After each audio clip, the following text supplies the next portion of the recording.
എല്ലാവർക്കും നമസ്കാരം. ഇന്ന് ഞാനൊരു കുക്കിംഗ് വീഡിയോ ആയിട്ടാണ് വന്നിരിക്കുന്നത് കേട്ടോ.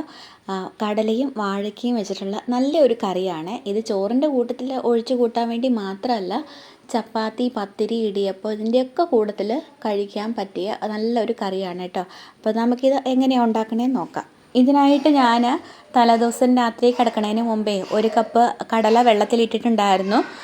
250 ml കപ്പിൽ ഒരു കപ്പ് കടലയാണ് കേട്ടോ ഞാൻ ഇട്ടത്.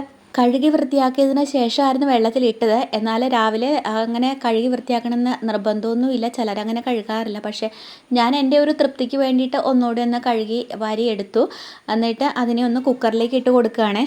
ഇതൊന്ന് നല്ലപോലെ മുങ്ങിക്കിടക്കത്തക്ക രീതിയിൽ വെള്ളം ഒഴിച്ച് 1/2 ടീസ്പൂൺ ഉപ്പ് കൂടി ചേർത്തിട്ട് ഒരു 5-6 വിസിലടുപ്പിച്ചിട്ട് വേവിക്കുകയാണ് കേട്ടോ.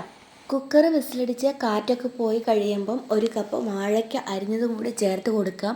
നമ്മൾ കറി വെക്കുന്ന ഏത് വാഴയ്ക്ക വേണേലും ചേർത്ത് കൊടുക്കാം. ഞാനിവിടെ പൂവൻകായുടെ കായാണ് എടുത്തിരിക്കുന്നത്.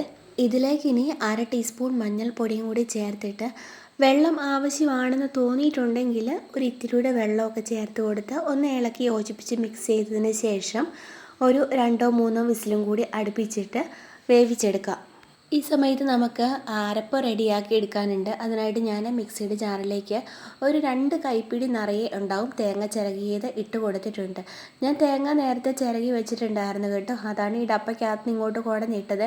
പിന്നെ 2 തണ്ട് കറിവേപ്പില കൂടി ചേർത്ത് കൊടുത്തു. ഈ കറിവേപ്പില ഞാൻ കറിക്കൊക്കെ ആയിട്ട് എന്ത് അരപ്പുണ്ടാക്കി കഴിഞ്ഞാലും കറിവേപ്പില ചേർക്കാറുണ്ട്. 2-3 തണ്ട് കറിവേപ്പില നല്ലതാണെന്നല്ലേ പറയുന്നത്. രോഗപ്രതിരോധ ശേഷിക്ക് നമ്മുടെ മുടിക്കൊക്കെ നല്ലതാണെന്നല്ലേ പറയുന്നത്. അപ്പോൾ അതുകൊണ്ട് ഞാനങ്ങനെ കറിവേപ്പില ചേർത്ത് കൊടുക്കാറുണ്ട്. പിന്നെ 2 പച്ചമുളക് പൊട്ടിച്ചിട്ട് കൊടുക്കുകയാണ്.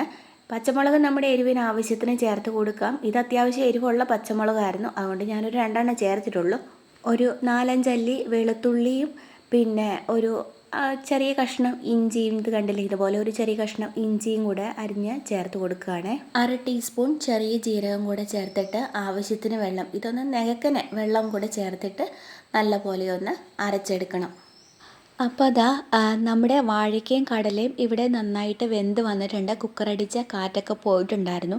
അതിനെ ഞാൻ വേറൊരു ചട്ടിക്കകത്തോട്ട് മാറ്റുകയാണ്. ഇതിങ്ങനെ മാറ്റണമെന്ന് യാതൊരു നിർബന്ധവും ഇല്ല. നമുക്ക് കുക്കറിനകത്ത് തന്നെയാണെങ്കിലും ഈ കറി വെക്കാം കേട്ടോ. പക്ഷേ എൻ്റെ ഒരു തൃപ്തിക്ക് വേണ്ടിയിട്ട് ഞാനിങ്ങനെ മാറ്റണമെന്നേ ഉള്ളേ. സ്റ്റൗ ഓണാക്കി ഹൈ ഫ്ലെയിമിലിടാം. ഇതൊന്ന് തിളച്ചോട്ടെ.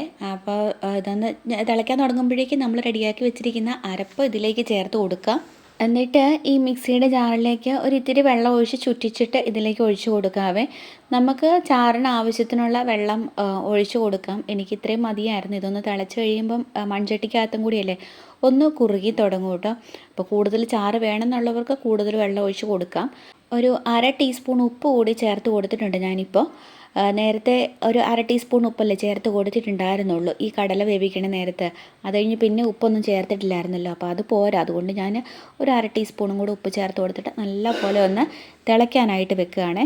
പിന്നെ മഞ്ഞ കളർ ഒരു ഇത്തിരി കുറവാണ് കേട്ടോ. കൂടുതൽ കളറൊക്കെ വേണമെന്നുള്ളവർക്ക് ഒരു ഇത്തിരി കൂടെ മഞ്ഞൾപ്പൊടിയൊക്കെ ചേർത്ത് കൊടുക്കുക. നേരത്തെ തന്നെ ഞാൻ എന്തായാലും 1/2 ടീസ്പൂൺ മഞ്ഞൾപ്പൊടി ചേർത്തിട്ടുണ്ടായിരുന്നുള്ളൂ. അപ്പോൾ അന്നേരം തന്നെ കുറച്ച് കൂടുതൽ മഞ്ഞൾപ്പൊടിയൊക്കെ ചേർത്ത് കൊടുക്കുകയായിരുന്നെങ്കിൽ കുറച്ചുകൂടെ കൂടുതൽ കളറൊക്കെ കിട്ടിയേനെ.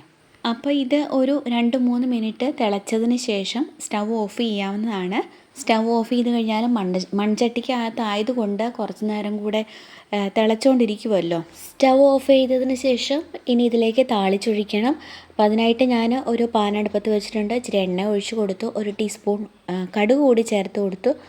കടുക് നല്ലപോലെ പൊട്ടിക്കഴിയുമ്പം ഒരിത്തിരി സവോള ചെറുതായിട്ട് അരിഞ്ഞ് ഇട്ട് കൊടുത്ത് വഴറ്റുകയാണ്. സവോളയ്ക്ക് പകരം ഒരു 3-4 ചെറിയ ഉള്ളി ആണെങ്കിലും കുഴപ്പമൊന്നുമില്ല. സവോളയുടെ കളറ് മാറി തുടങ്ങുമ്പോൾ 2 തണ്ട് കറിവേപ്പിലയും 3 വറ്റൽ മുളക് നടുവേ മുറിച്ചതും കൂടെ ഇട്ട് കൊടുത്തിട്ട് ഒന്ന് ഇളക്കുകയാണ്. അതിൻ്റെയൊക്കെ കളറൊക്കെ മാറി നന്നായിട്ട് വഴന്ന് കഴിയുമ്പം ഈ കറിക്കകത്തോട്ട് ചേർത്ത് കൊടുക്കാം. എന്നിട്ട് ഉടനെ തന്നെ ഇളക്കരുത് കേട്ടോ. അതൊന്ന് മൂടി വെച്ചേക്കാം കുറച്ച് നേരത്തേന്. സെർവ് ചെയ്യണ സമയത്ത് ഇതങ്ങ് ഇളക്കി എടുത്താൽ മതി. ഇനിയിപ്പോൾ ഉടനെ ഒന്ന് സെർവ് ചെയ്യുന്നില്ല എന്നുണ്ടെങ്കിൽ ഒരു അരമണിക്കൂറിന് ശേഷം അങ്ങ് ഇളക്കിയാൽ മതി. അപ്പോൾ അതാണ് അതിൻ്റെ ഒരു ടേസ്റ്റ് കേട്ടോ. അപ്പോൾ നമ്മുടെ കറി ഇവിടെ റെഡി ആയിട്ടുണ്ട്.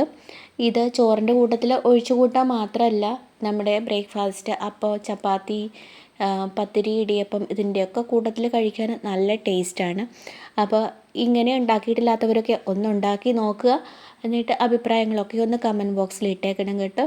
ഇഷ്ടപ്പെട്ടാൽ ലൈക്ക് ചെയ്യാനും അറിയുന്നവർക്കൊക്കെ അയച്ചു കൊടുക്കാനും മറക്കരുത് കേട്ടോ.